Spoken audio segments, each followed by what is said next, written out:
vous avez souligné que les femmes et les filles sont trop souvent les cibles de violences,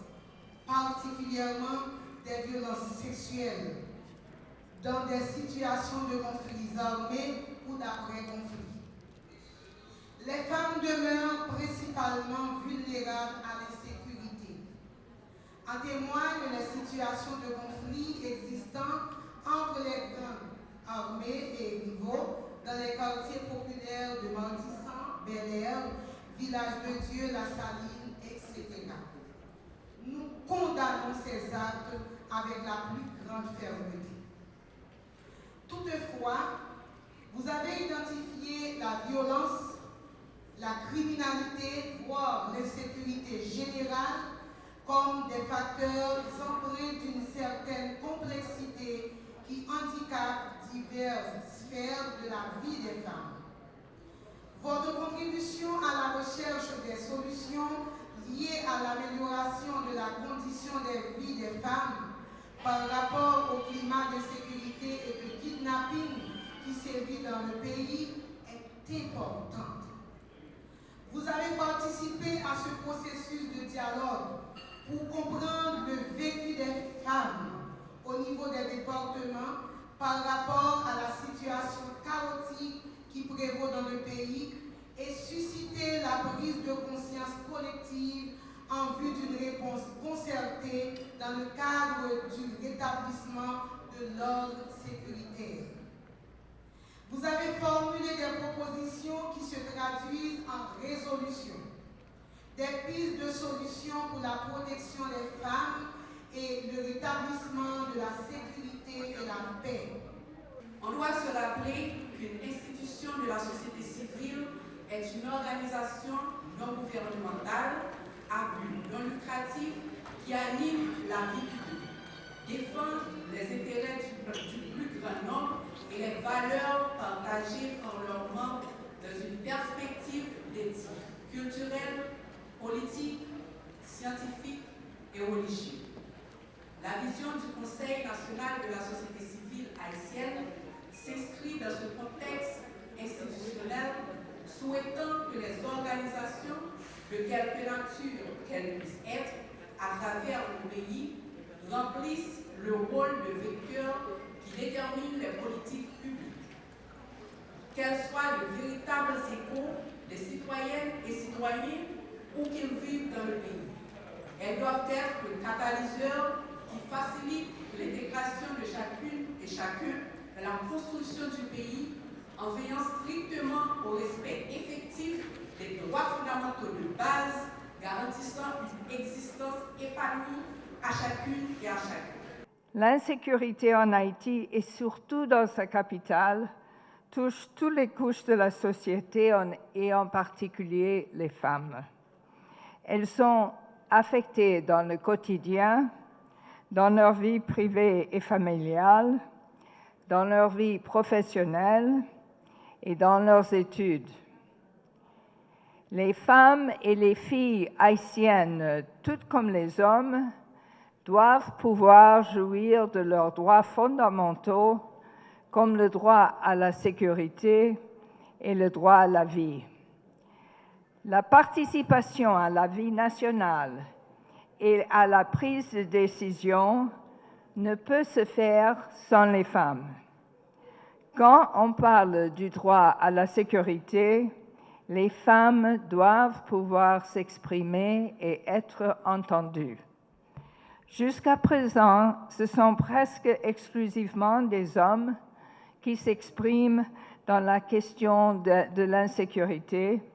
et suggèrent des recommandations, des pistes d'action pour s'attaquer au problème. Je félicite donc toutes les organisations ici présentes pour leur engagement qui a permis de recueillir le message des femmes dans l'ensemble du pays.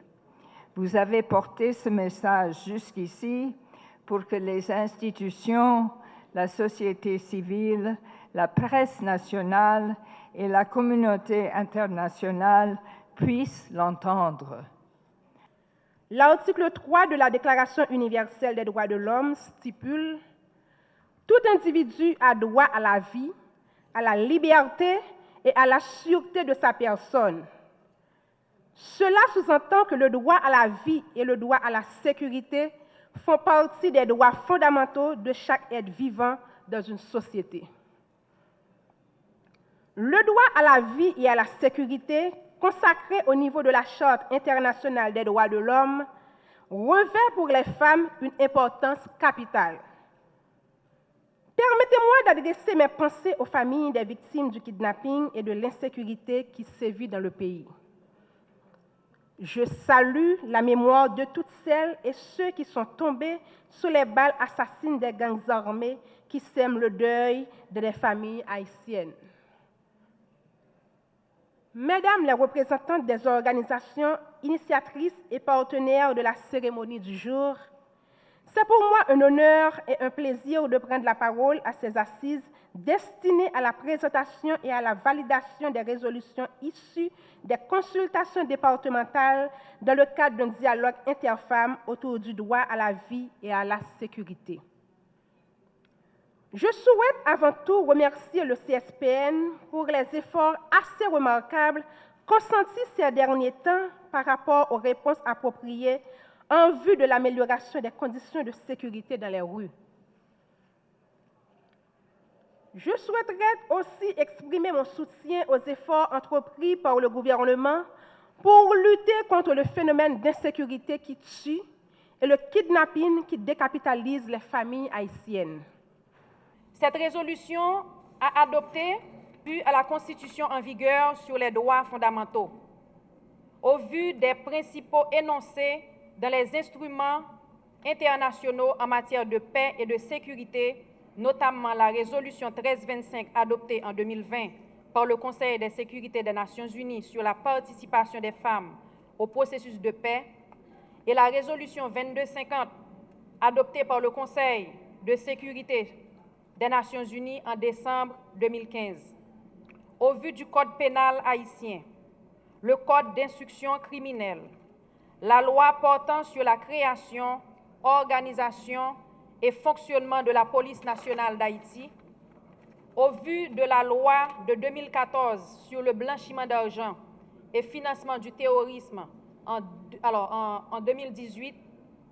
au vu de la loi de 2017 modifiant l'article du Code pénal sur le rapt,